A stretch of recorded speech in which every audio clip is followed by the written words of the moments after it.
Bom dia a todos. Eu vou usar o microfone porque a gente está gravando, na verdade, essa apresentação, então, mais uma necessidade, mas para fins de gravação, vou usar. Meu nome é Fábio, eu sou sócio na área de propriedade intelectual do Estilo. Queria agradecer o convite para a gente estar aqui hoje com vocês, enfim, abordando algumas questões relevantes aí com relação ao mundo da arquitetura e aos projetos de internacionalização dos escritórios aqui presentes. Bom, então, a ideia aqui é muito mais bater um papo com vocês a respeito das questões de proteção autoral decorrentes dos projetos. Vocês sabem que é um tema bastante sensível, né, para a indústria. Eu vou, enfim, acho que muito mais do que fazer uma exposição chata, muito atrelada em inglês e tudo mais, vou passar alguns conceitos principais e depois fazer algumas perguntas para que a gente possa ter uma sessão um pouco mais interativa aí a respeito dessas questões, entender um pouquinho se alguns dos senhores já tiveram algum problema relacionado à autoria dos projetos, enfim, a violação de direitos autorais, e aí talvez a gente explicar um pouquinho como é que isso se ramifica aí no projeto de internacionalização de vocês. Então, eu vou passar muito rapidamente sobre alguns conceitos bem básicos assim, sobre a questão do direito autoral. Então, basicamente, a proteção do direito autoral está incluída na Declaração Universal dos Direitos Humanos da ONU, né, como um direito assinado. Né? E na parte de direito autoral existe uma convenção, que foi a Convenção de Berna, que ela foi ratificada por 165 países, provavelmente um dos tratados que teve mais aderência no âmbito internacional, e que regulamenta as questões de direito autoral. Né? A primeira versão da convenção foi de 1886, então século XIX ainda. A última revisão da convenção se deu em 1971 em Paris, e no Brasil a convenção foi ratificada em 1975. Então a vantagem é que, assim, vocês podem ver aí no mapa, né, o que está pintado de azul são os países que ratificaram a Convenção de Berna. Então realmente é uma maioria esmagadora dos países que ratificaram essa convenção. Isso é muito bom porque gera uma segurança política muito grande, uma uniformidade muito grande no tratamento do direito autoral dos países que aderiram a essa convenção. Então, os países que aderiram a essa convenção, eles podem ter normas mais protetivas do que as estabelecidas na convenção, mas não podem ter normas mais flexíveis ou lenientes. Então, aquilo que está na convenção é o mínimo que se deve assegurar para os países que ratificaram essa convenção. O Brasil, como falei para vocês, também ratificou em 1975. Bom, um ponto importante é que é o seguinte: nenhum estrangeiro poderá ter um tratamento diferenciado do tratamento que for dado ao nacional com relação à aplicação do direito autoral. Então, por exemplo, se os senhores forem fazer uma obra fora do Brasil, né, nenhuma lei nacional, né, ou seja, no país estrangeiro, poderá conferir direitos inferiores àqueles assegurados aos próprios nacionais. Então, existe um equilíbrio ao princípio da reciprocidade, e também funciona aqui. Então, por exemplo, se tem uma empresa estrangeira que queira fazer uma obra no Brasil, não se poderá dar um tratamento ao estrangeiro menos privilegiado do que é dado ao tratamento ao nacional. Então, existe um equilíbrio aí com relação a essa proteção que é absolutamente saudável. Né? Então, o que a gente tem aqui do ponto de vista de legislação? A gente tem a Lei de Direito Autoral, que é a Lei de 98, a 9.610, ela incorpora a Convenção de Berna, como eu falei para vocês. Então, todos aqueles dispositivos, obviamente que eu não vou entrar em um a um, porque ficaria extremamente chato, mas a nossa Lei de Direito Autoral ela absorve todos os princípios da Convenção de Berna.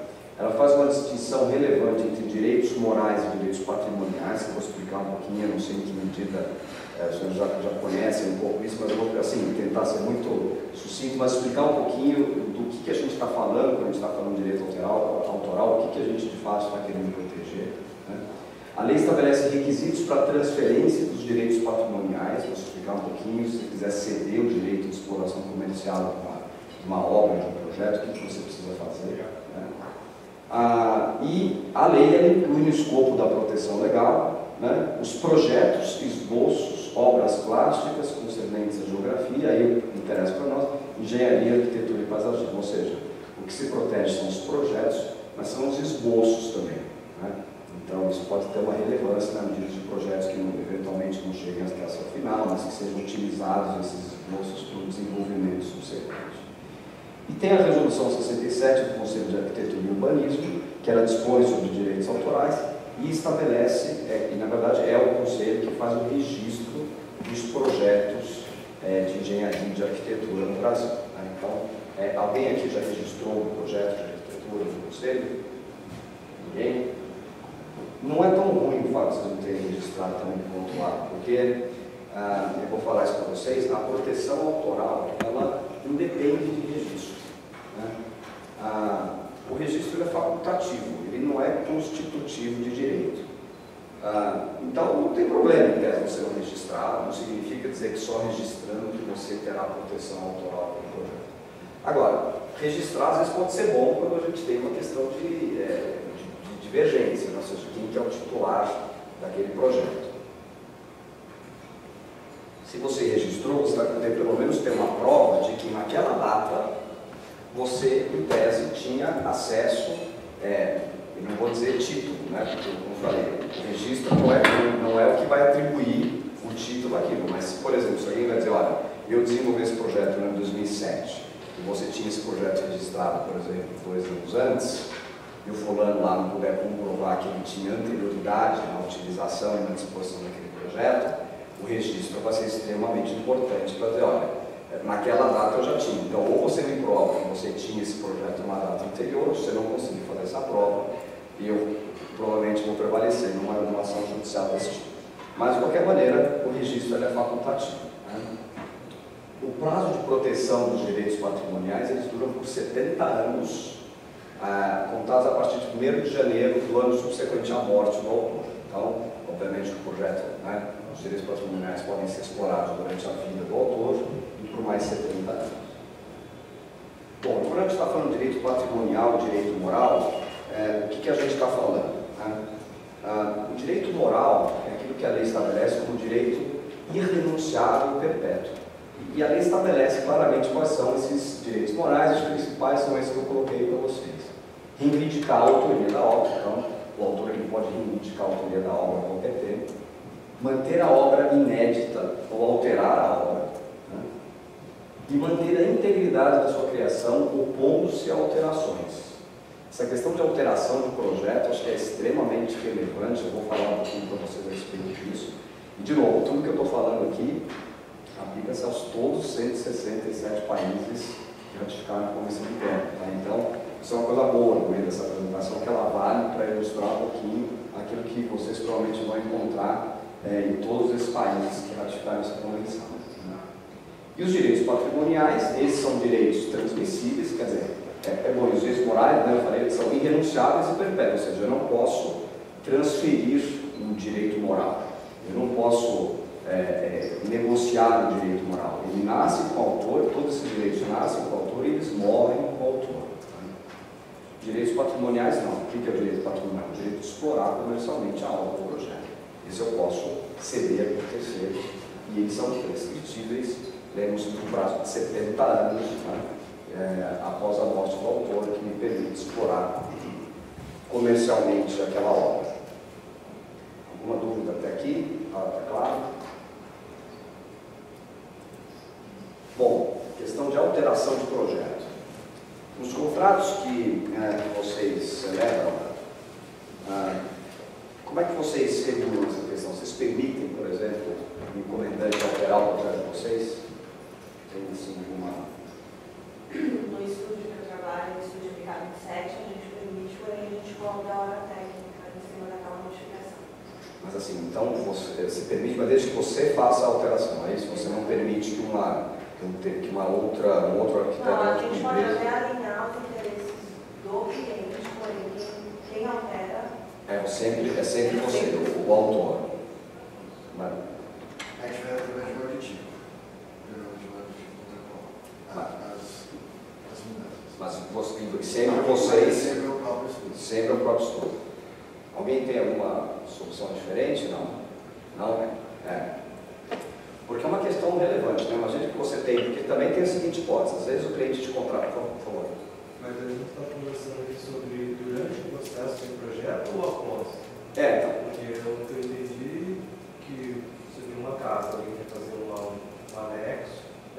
o seguinte, você fez um projeto, né? Digamos que você tem feito um projeto e você não foi contratado para fazer a execução. Né? Aí chega em tese o teu cliente e fala, olha, eu vou pegar esse projeto aqui, mas eu vou alterar alguma coisa nesse projeto, eu quero fazer uma coisa diferente. Isso tanto antes da construção da obra, como pode acontecer depois também. Né? Então, só queria saber um pouquinho como é que normalmente vocês se comportam com relação a essa prerrogativa de alteração do projeto, seja antes da construção ou depois da construção. Durante o processo, eu acho que é igual a todos os escritórios, mas posterior, por exemplo, no hospital. O hospital ele é um organismo quase que mutante, ele vai crescendo, ele vai criando alas, unidades. A gente não tem controle dessa. Na verdade, nem é questionado, às vezes nem entra nesse processo de alteração do projeto. Vai o próprio cliente, faz o seu direito de propriedade e já processa o escritório, o faz lá dentro. O processo não pode ser tão distante assim, né? Como é que vocês se comportam depois que vocês entregaram a obra, por exemplo? Entregou a obra, e aí o cliente quer fazer uma alteração no projeto original, fazer uma ampliação, como é que vocês veem? E aí, outro projeto. Tá, mas por exemplo, digamos que vocês não tenham sido contratados para esse outro projeto, tá? Que seja um outro escritório. Só que de alguma maneira eles vão fazer alguma alteração no projeto que você entregou e executou. Geralmente a gente não deixa. Vocês não deixam, né? Em geral, não deixa. Mas, por exemplo, se o cliente precisar fazer uma expansão, por exemplo, e de alguma maneira terá que alterar o objeto, assim, olha, ele comprou um terreno do lado, ele quer continuar a obra que vocês começaram, por exemplo. Mas aí com outro arquiteto. Com outro arquiteto, só que vai alterar um pouco o projeto original de vocês, por exemplo. Aí tem que alinhar a ideia do seu arquiteto com a nossa, porque eles não gostam de jeito nenhum. Não gostam, né? E aí vem a questão, né? O que deve prevalecer? O direito à propriedade ou o direito autoral? Né? O fulano que te contratou, você construiu aquilo, ficou ótimo, né? Qual que é a prerrogativa que ele terá de modificar esse projeto e essa obra depois? É inclusive uma divergência doutrinária nessa questão, tá? E as duas correntes, ambas, quando você lê, você encontra argumentos para ambas. Então, a primeira diz lá que existe a prevalência do direito de propriedade sobre o direito autoral. Então, eu encomendei aquela obra, o projeto foi feito, eu sou, em tese, o dono da obra, eu posso alterar essa obra, né? E a única coisa que o arquiteto pode fazer, o escritório pode fazer, é para repudiar a autoria. Então, por exemplo, se alguém faz uma alteração no projeto de vocês olham aqui e falam, ficou horroroso, não concordo com esse negócio, não quero meu nome associado a isso, a única coisa que você pode, em tese, conseguir é o direito de não ter mais o seu nome associado àquela obra. Mas não que você tenha o direito de impedir que essa obra seja feita. Entendeu? E aí, citando aqui a Helena Abrão, ela fala, o que a lei proíbe é acreditar o projeto modificado ao arquiteto autor do projeto original. Somente a violação desse preceito é que sujeita o proprietário da obra ao pagamento de perdas e danos. Então, o proprietário, em tese, pode mudar, ele só não pode manter o seu nome naquele projeto se você assim não desejar. E uma segunda corrente, que é mais benéfica aos arquitetos, que ela fala, olha, nenhuma alteração pode ser feita sem o consentimento do autor. Então, o direito à propriedade ficaria aí no segundo plano. E aí eu trouxe para vocês uma decisão judicial que tratou exatamente dessa questão. Né? Foi um escritório, né, contratado por um buffet, né, até bastante conhecido, uma decisão do Tribunal de Justiça. Então, o que aconteceu? O buffet foi condenado a pagar o escritório de advocacia uma indenização por perdas e danos. Né? Então, a autora foi contratada pela REP para elaborar o projeto. Os sucessores da empresa contratante, né, ao retomarem a construção, alteraram o projeto original. Foi feita uma perícia, demonstrado que, na verdade, foram feitas alterações relevantes estruturais e estéticas e decidiram que essas alterações foram consideradas prejudiciais à autora. E aí você vê na sala de parte de baixo, diz lá, o reconhecimento do direito do autor, no caso, não significa que o dono da construção é obrigado a tornar imutável o projeto, o que em tese violaria o direito da propriedade, como a gente falou, mas sim de que deve obter a autorização do autor para modificar o projeto respectivo. Então, Entendeu? Que aí, inclusive, é um estudo um pouco das duas correntes. Ele fala que existe direito à propriedade, ao mesmo tempo fala que precisa ter autorização do arquiteto. Né? Enfim, de novo, não é uma solução pacificada, né? Estou trazendo aqui mais uma posição aí doutrinária, enfim, que também tem uma certa relevância. Diz lá, tendo em vista que a lei autoral brasileira teve muita influência da Convenção de Berna, pode-se concluir que o autor tem direito a assegurar a integridade da obra apenas nas modificações que de alguma forma possam prejudicá-lo ou atingi-lo como autor em sua reputação ou sua honra. Também está falando de conceitos bem elásticos, né? O que é, né? Em que medida a honra ou a reputação de alguém seria atingida por uma alteração. Então, enfim, são conceitos bastante elásticos aí da legislação, mas de qualquer maneira, nos contratos que vocês assinam, vocês podem regular essas questões, né? E acho que a recomendação é justamente essa, né?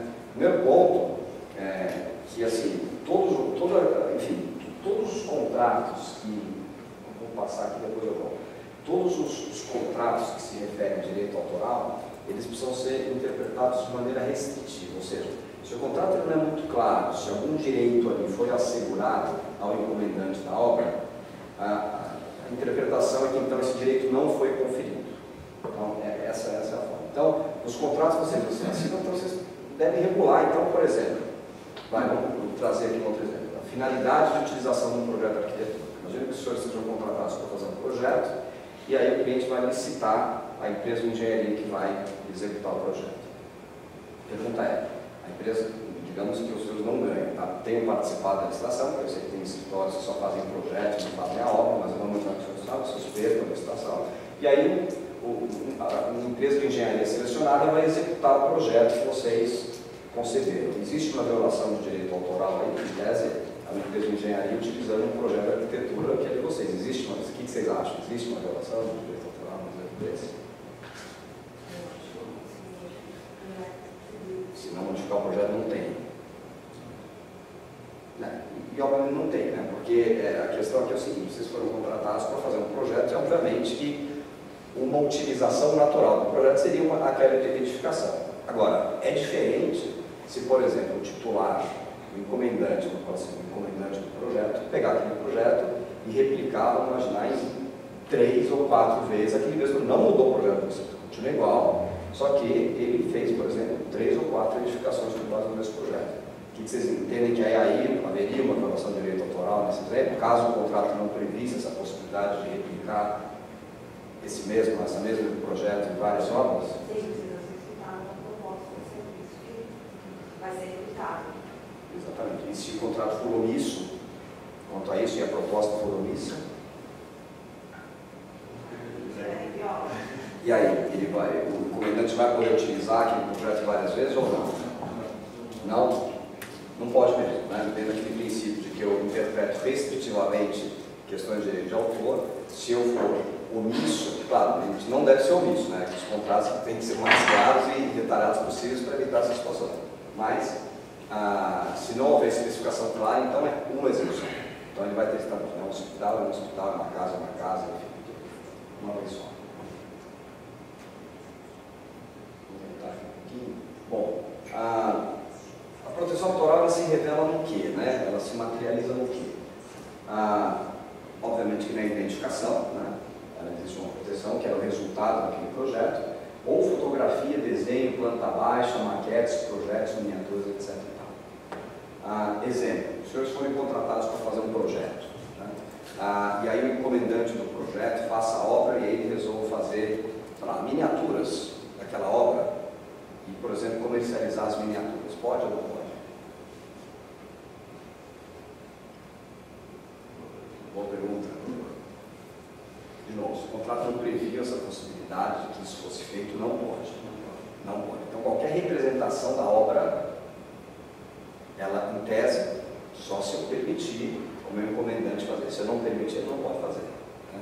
E é óbvio que a gente tem questões de monumentos, tem questões que têm, enfim, um tratamento específico. Numa situação normal, que a gente está falando de obras, de arquitetura, etc. e tal, isso se serve também para maquete, miniatura, enfim, planta básica, tudo isso é protegido e o encomendante da obra às vezes acha que porque ele comprou o projeto, ele é dono do projeto, né? Então ele faz o que ele quiser com aquilo, ele faz o que ele quiser com a obra. Existe uma E às vezes nem é por má fé, às vezes é por falta de conhecimento mesmo, né? Então, às vezes é um processo de você educar, porque às vezes é chato, né? Você chegar para o seu cliente e falar, olha, você está fazendo isso aqui, você não vai fazer e tal, mas assim, é um processo de educação, né? Às vezes não é nem por má fé, claro, tem situações que são, né? Alguém quer, depois eu vou falar a parte de violação dos direitos autorais, a questão de plágio, a gente vai falar um pouquinho disso, mas enfim, às vezes essas questões elas podem aparecer por desconhecimento mesmo, né? Bom, falar um pouco da seção dos direitos patrimoniais. Então, vocês lembram que eu falei dos direitos morais? Esses são irrenunciáveis, não posso transferir, nasce com o autor, morre com o autor. Então, quando a gente está falando de seção de direito autoral, o que nós estamos falando necessariamente? Seção de direito patrimonial, o direito de explorar comercialmente a obra, né? A seção total e definitiva, ela só é admitida mediante estipulação contratual escrita, ou seja, não é presumida de maneira nenhuma. Então, aquela seção transfiro, não posso mais comercializar aquela obra ou tentar tirar algum proveito econômico daquela obra só mediante contrato escrito. Ah, não, tem testemunha, não, todo mundo sabia que isso aqui era para... Não, seção definitiva só por escrito. Que mais? Interpretação restritiva a gente já falou, né? E aí vem uma questão importante, a questão assim, dos funcionários de vocês, né, ou dos prestadores de serviço de vocês. O autor, ele necessariamente é uma pessoa física, né? Não é uma pessoa jurídica, né? A lei até estabelece algumas situações em que eu posso equiparar a pessoa jurídica em algumas questões, né? Mas normalmente o direito ao autor é um direito exercido por pessoa física. Então aí vem a pergunta, né?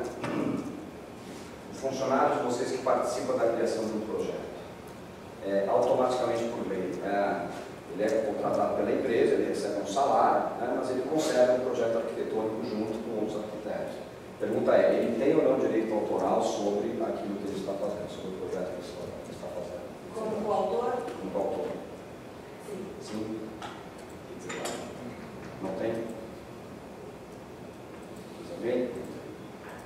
Bom, a lei de direito autoral ela foi alterada. Antigamente tinha um dispositivo que falava que pertencia 50% ao empregador, 50% ao empregado. Quando a lei de direito autoral foi alterada, em 98, eles retiraram esse artigo. Só que eles não dispuseram mais nada a respeito desse negócio. Por exemplo, a lei de software, por exemplo, o software também é tratado como direito autoral, né?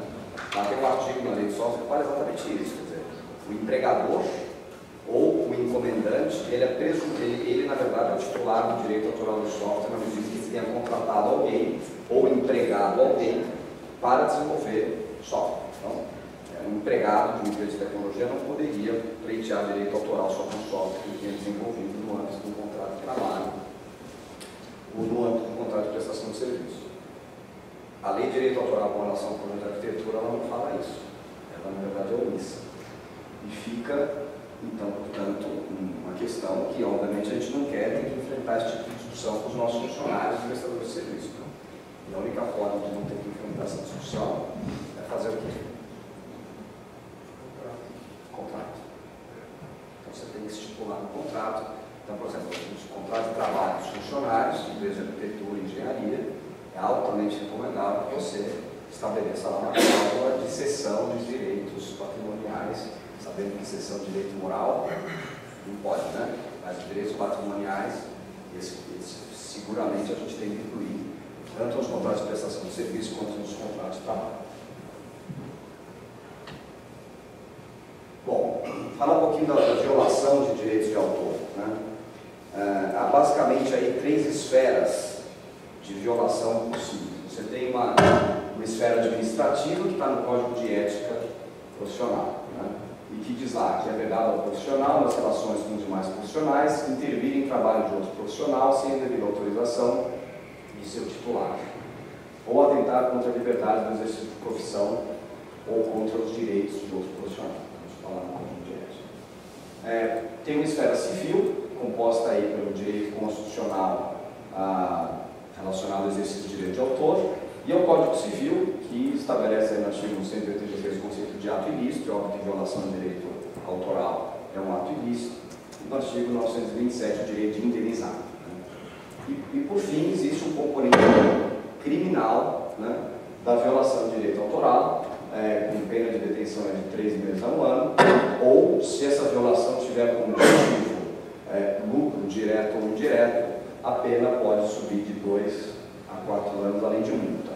Bem pouco comum, pelo que a gente vê aí na casuística, pessoas ingressarem com medidas criminais relacionadas ao direito autoral no direito de arquitetura. A gente fez uma pesquisa, a gente não encontrou, e a doutrina também fala repetidas vezes que não é algo muito, vamos dizer assim, utilizado por outras empresas, e, por outro lado, está previsto na legislação. Acho que provavelmente no Brasil, até por conta da pena não ser uma pena tão alta, ninguém provavelmente irá para a cadeia por violar direito autoral de arquitetura, mas pode pegar aí uma medida aí, sei lá, serviço a comunidades, coisas do tipo.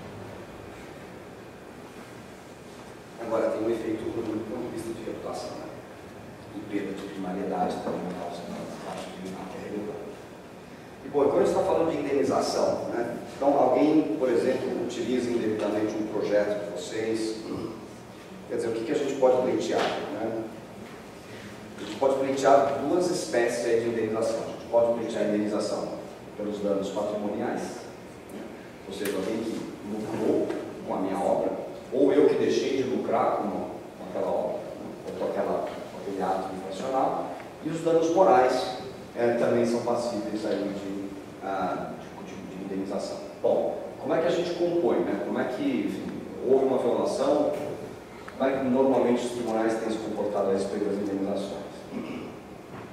Com relação a danos patrimoniais, é comum a gente perceber nas decisões judiciais a utilização da tabela de remuneração do Instituto dos Arquitetos do Brasil como referência para cálculo de indenização com relação aos danos patrimoniais. E aí tem de tudo, tá? Então, assim, é o dobro do valor previsto na tabela, o triplo, o quádruplo, então, acho que varia um pouco de acordo com as circunstâncias, porém, muitas decisões judiciais tomam como base essa tabela de remuneração do IAP. E dano moral, como é que eu indenizo dano moral? É extremamente, enfim, tormentosa essa discussão, como é que eu vou arbitrar, né, um dano moral. De qualquer maneira, independe de prejuízo, o dano moral tem que ser indenizado quando há violação de direito de autor. Ele deve ser fixado de modo a desestimular a conduta, um dano punitivo, né? Mas, de novo, é uma questão de análise caso a caso, o juiz vai decidir o que ele é. No Brasil, a gente não tem uma indústria de indenização, acho que tão forte como a gente tem em muitos países, porém, se você, por exemplo, infelizmente, às vezes pode acontecer, sei lá, um arquiteto de vocês pega um projeto, aquela coisa, né? Não sabia que não podia pegar, então não desenvolve autonomamente algum projeto, e pode violar direito autoral de terceiro. Em outros países, as indenizações tendem a ser, principalmente nos Estados Unidos, tendem a ser mais altas do que as que são conferidas aqui no Brasil. Então, a gente precisa tomar cuidado com os projetos que vocês vão estar fazendo também, para evitar situações que possam, eventualmente, infringir direitos de terceiros. Né? E quais são as formas mais comuns de violação dos direitos autorais dos arquitetos? Né? Então, a gente tem plágio, usurpação e contrafação. Então, acho que o plágio talvez seja mais comum, né? E o que é o plágio? Né? Ocorre quando se mantém a concepção do projeto, mas altera-se pequenos detalhes do projeto e eu mudo a autoria do projeto, não faço nenhuma referência ao titular do projeto original. A resolução 65 do Conselho de Arquitetura, ela vai um pouco além desse conceito e diz o seguinte: deve haver reprodução de pelo menos 2 dos seguintes atributos para que o plágio seja caracterizado: partido topológico e estrutural, distribuição funcional, ou forma volumétrica ou espacial, interna ou externa. Então eu preciso ter pelo menos 2 desses elementos para que eu consiga caracterizar a ocorrência de plágio. Então, assim, a simples semelhança de projeto não necessariamente implica em plágio, né? Então a gente tem que ter uma conjuntura de fatores.